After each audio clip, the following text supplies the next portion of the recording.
Shalom, saya akan menyampaikan kebenaran firman Tuhan. Sebelumnya saya akan berdoa.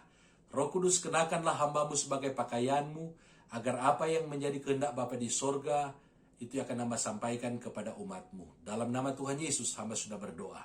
Amin. Firman Tuhan yang akan saya sampaikan terdapat di dalam Ibrani pasal yang ke-13, ayat yang ke-7 sampai dengan ayat yang ke-15, yang berbunyi, "Ingatlah akan pemimpin-pemimpin kamu, yang telah menyampaikan firman Allah kepadamu. Perhatikanlah akhir hidup mereka dan contohlah iman mereka.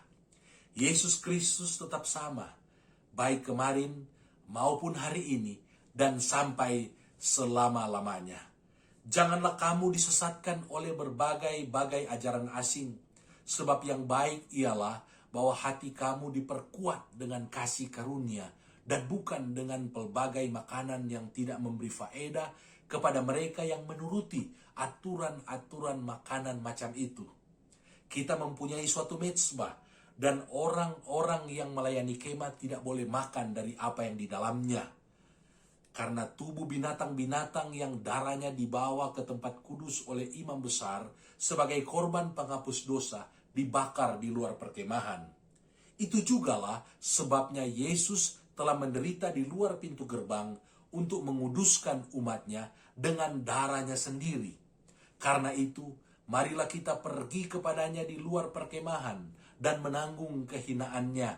Sebab di sini kita tidak mempunyai tempat tinggal yang tetap. Kita mencari kota yang akan datang. Sebab itu marilah kita oleh Dia senantiasa mempersembahkan korban syukur kepada Allah, yaitu ucapan bibir yang memuliakan namanya." Saudara-saudara yang saya kasihi di dalam Tuhan kita Yesus Kristus, pada hari-hari ini ada begitu banyak ajaran-ajaran yang sesat dan menyesatkan. Kita harus waspada, sama seperti yang dialami oleh orang-orang Kristen Ibrani pada abad yang pertama. Ada begitu banyak ajaran sesat yang beredar pada waktu itu. Untuk itu penulis surat Ibrani berkata, janganlah kamu disesatkan oleh berbagai-bagai ajaran asing.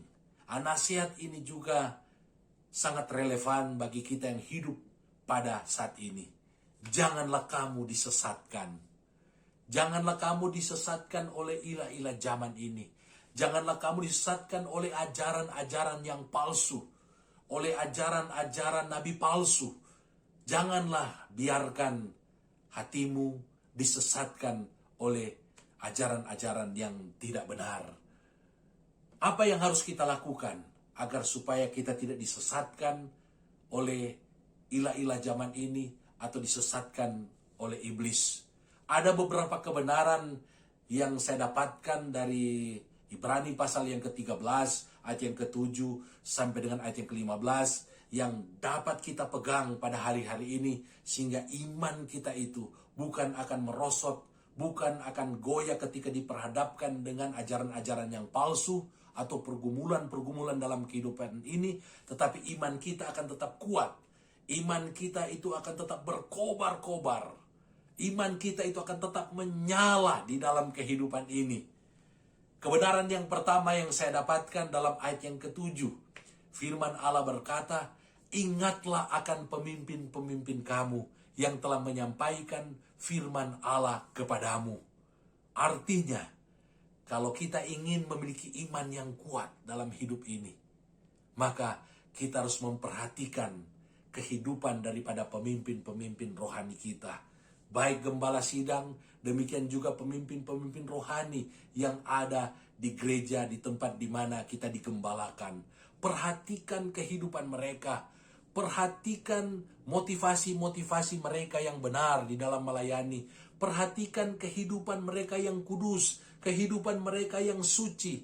Perhatikan setiap karunia-karunia dan talenta yang mereka lakukan. Dan tentunya bukan hanya kita memperhatikan, tetapi kita harus meneladani mereka. Kita harus mencontoh dan melakukan apa yang dijalani oleh pemimpin-pemimpin rohani. Untuk itu, sebagai pemimpin-pemimpin rohani, kita juga harus membangun iman kita. Kita harus menjalani kehidupan ini yang sesuai dengan firman Allah, yang sesuai dengan karakter Kristus. Karena umat Tuhan yang kita layani, mereka menjadikan kita sebagai contoh, menjadikan kita sebagai teladan.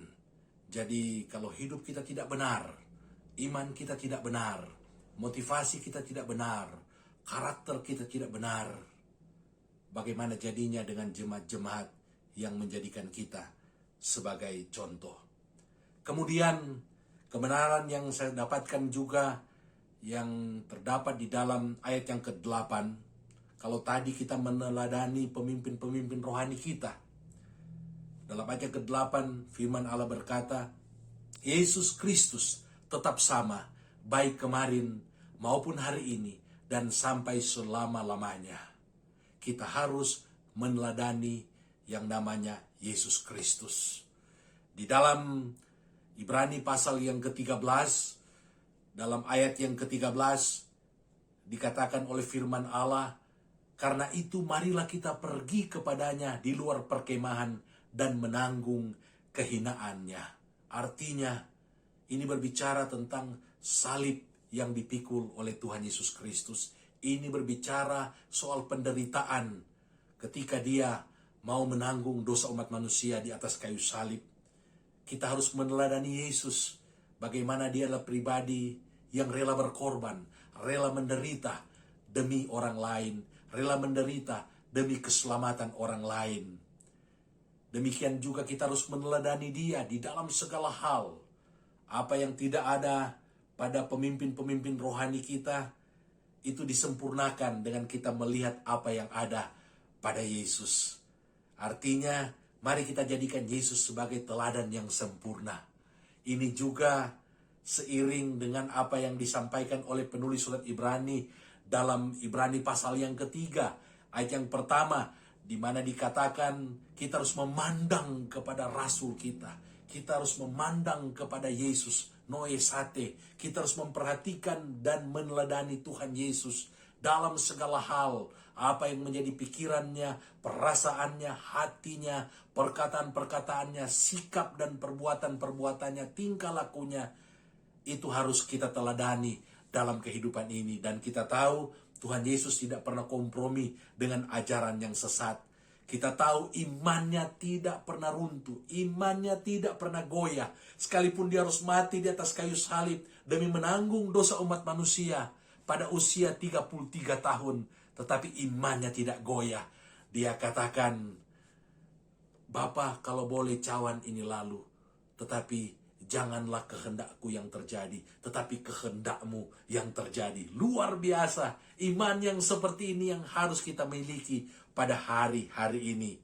Kemudian kebenaran yang harus kita lakukan melalui kebenaran firman Tuhan ini dalam ayat yang ke-15.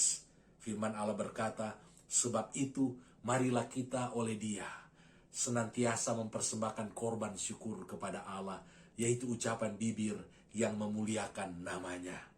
Mengucap syukur, mempersembahkan ucapan syukur kita kepada Tuhan, yaitu ucapan bibir yang memuliakan namanya.